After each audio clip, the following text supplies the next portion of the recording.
என்ன காரணம்னா, இப்ப நாளை தினம் வந்து தளபதி விஜய் அவர்கள் 234 தொகுதிக்கு வேட்பாளர் அறிவிக்கிறாங்க. அறந்தாங்கி தொகுதியில் வந்து வேட்பாளரா வந்து என்னை தான் வந்து 2 வருஷமா வந்து பொதுச் செயலாளர் மூலியமா மக்களுக்கு சேவை பண்ண சொன்னாங்க. நான் சேவை பண்ணிட்டு இருந்தேன். இப்ப திடீர்னு 2 நாளா வந்து புதுக்கோட்டையில நிக்கிற மாவட்ட செயலாளர் பர்வேஸ் வந்து அறந்தாங்கி தொகுதியில நிக்கிறேங்கிற மாதிரி உறுதிப்படுத்தினதா எனக்கு தகவல் வந்துச்சு. நான் என்ன சொல்றேன் அப்படின்னா, அறந்தாங்கி தொகுதியில உள்ள மக்களுக்கு, அறந்தாங்கி மண்ணில் உள்ள யாருக்கோ ஒரு ஆளுக்கு வேட்பாளராக நீங்க அறிவிக்கணும்.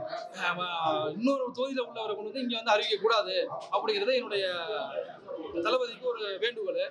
அப்படி மீறி அறிவித்தால் நான் வந்து சுயேட்சையா அதுக்கு எதிரி சுயேட்சையா நான் நிற்பேன் அப்படிங்கிறது என்னுடைய இது.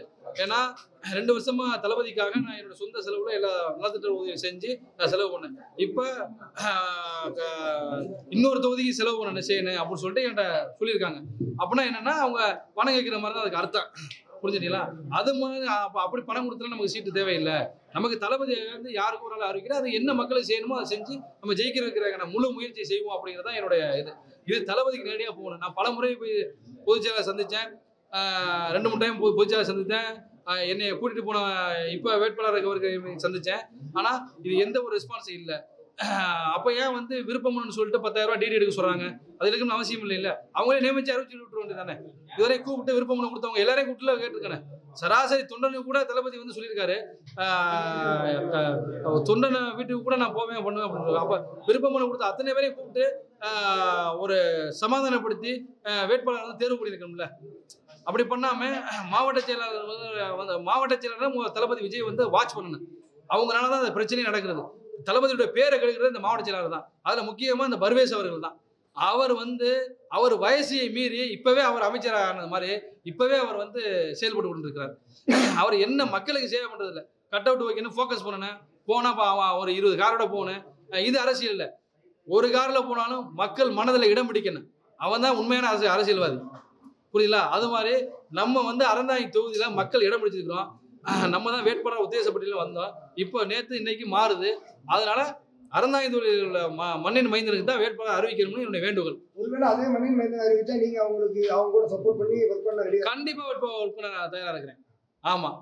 ஆனா இப்போ வந்து ஒரு வேட்பாளருக்கும் 200 கோடி ரூபாய் கேட்கறாங்க, 400 கோடி ரூபாய், 2 கோடி ரூபாய் கேட்கறாங்க, 4 கோடி ரூபாய் கேட்கறாங்க. அது வந்து நானும் கேள்விப்பட்டேன். உண்மைதான் அது. ஆமா, என்கிட்ட இன்னொரு தொகுதி செலவு பண்ணேன் அப்படின்னு என்கிட்ட சொன்னது உண்மைதான். அதுக்கு ஆதாரம் என்கிட்ட இருக்கு. என்னை இதை பத்தி விமர்சனம் பண்ணாங்கன்னா நான் வந்து வெளியிடறதுக்கு தயாரா இருப்பேன். மாற்றம்னு பேசுறாங்க அரசு. நீங்களே சொல்றீங்க மறுபடியும் நான் வேலை செய்வேன். ஆமா. ஆனா மாற்றம்னு பேசிட்டு இந்த மாதிரியான விஷயங்கள் பண்ணும்போது இதத்தான் தளபதி விஜய் அவர்களே எங்களுக்கு தளபதி வந்து வாட்ச் பண்ணணும். உங்க பண்றது அதெல்லாம் நேர்காணல் வந்து நேரடியாக தளபதி வந்து அத்தனை பேரையும் தொகுதியில 10 பேரை விருப்பம் கொடுத்துருப்பான். அந்த 10 பேரையுமே கூப்பிட்டு விருப்பம் கொடுத்தோம். அத்தனை பேரையும் கூப்பிட்டு தனிமையில யாரு மாவட்ட செயலர் இல்லாம பொதுச் செயலாளர் மற்ற எந்த நிர்வாகிகள் இல்லாம விருப்பம் கொடுத்தவங்கள்ட்ட அவங்க நேரடியா வந்து நேர்காணல் பண்ணணும்.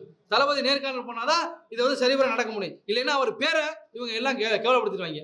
கேவலப்படுத்தி தளபதியை முடிக்கிறதுக்கு என்ன வேலையை அதை பார்த்து இது வந்து கண்டிப்பா எனக்கு தெரியாதுன்னு நான் நினைக்கிறேன். அதான் தெரிஞ்சுக்கணும். அவரு அதை தெரிஞ்சுக்கணும். ஒவ்வொரு நாளும் ஒவ்வொரு தொண்டன் என்ன பண்றான், ஒரு மாவட்ட செயலர் என்ன பண்றான், ஒரு ஒன்றிய செயலர் என்ன பண்றான்னா ஒரு வாட்ச் பண்ண அதுக்குன்னு ஒரு தனி குழு அமைக்கணும். அந்த குழுவு நேர்மையான ஆளுகளா போடணும். மன்றத்துல இருந்தவனை போட்டா மன்றத்துல இருந்தவன் அவன் ஆளு அவன் எதிர்த்தான் போட்டுவிட்டு உள்ள குட்டிகள்டா பண்ணிட்டு இருக்காங்க. ஆமா, ஜாதிய பாகுபாடுகள் இருக்குன்னு சொல்றீங்க. ஆமா, பிறப்புக்கும் எல்லா உயிருக்கும்னு தளபதி சொன்னாரா தொண்டர்கள் கேட்டுருக்கான். ஆனா இருக்கிற மாவட்ட செயலாளர்களே அவங்க அந்த மக்கள் மன்றத்தில் இருந்தாங்கல்ல, இவங்க எவனுமே அதை கடைபிடிக்கிறது இல்லை.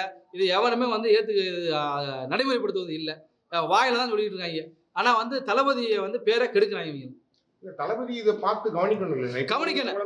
ஏன் மூலியமா கவனிக்கலன்னா அவர் கவனிக்கிறதுக்கு என்ன போராட்டம் பண்ணணுமோ அதை தீவிரமா செயல்படுத்தும். நீங்க எவ்வளவு வருஷமா கட்சியில இருக்கீங்க? நான் வந்து தளபதி ஆரம்பிச்ச முதல் நாள்ல இருந்து வந்துட்டேன். 2 வருஷமா. கடைசியா பேசினவங்க தளபதிக்கு எதிராக பேசுறவங்க திமுக போய் இணைஞ்சிருந்தாங்க. இப்ப நீங்க பேசும்போதே வந்து திமுக உங்களுக்கு காசு கொடுத்தாவோ இல்ல திமுக நான் வந்து அந்த மாதிரி போக மாட்டேன். நான் வந்து என்னுடைய ஆதரவு 2000 பேர் இருக்கிறாங்க, என்னுடைய இளைஞர்கள் இருக்கிறாங்க, என் தொகுதி இருக்காங்க. நான் வந்து சுயேட்சையா தான் கலங்காணுவேன். சுயேட்சையா கலங்கானே என்னுடைய செல்வாக்கு என்னங்கிறத நான் ப்ரூவ் பண்ணுவேன். தளபதிக்கு ப்ரூவ் பண்ணுவேன். 2 கோடி ரூபாய் இல்லன்றதுக்காக உங்களுக்கு சீட்டு கொடுக்கல. இன்னொரு தொகுதி செலவனே அதனால வந்து செலவு பண்ண முடியாதுன்னா நீ சீட்டு இல்லைங்கிற மாதிரி 2 நாள்ல முடிவு பண்ணிட்டாங்க. நீங்க நிக்கிற தொகுதி தவிர்த்து வேற தொகுதிக்கு செலவு பண்ண சொல்றாங்களா? ஆமா ஆமா ஆமா. அப்போ உங்களுக்கு டபுளா செலவாகுது. டபுளா. ஆமா. தளபதி மீண்டும் உங்களை தேர்ந்தெடுக்க வாழ்த்துக்கள். நன்றி.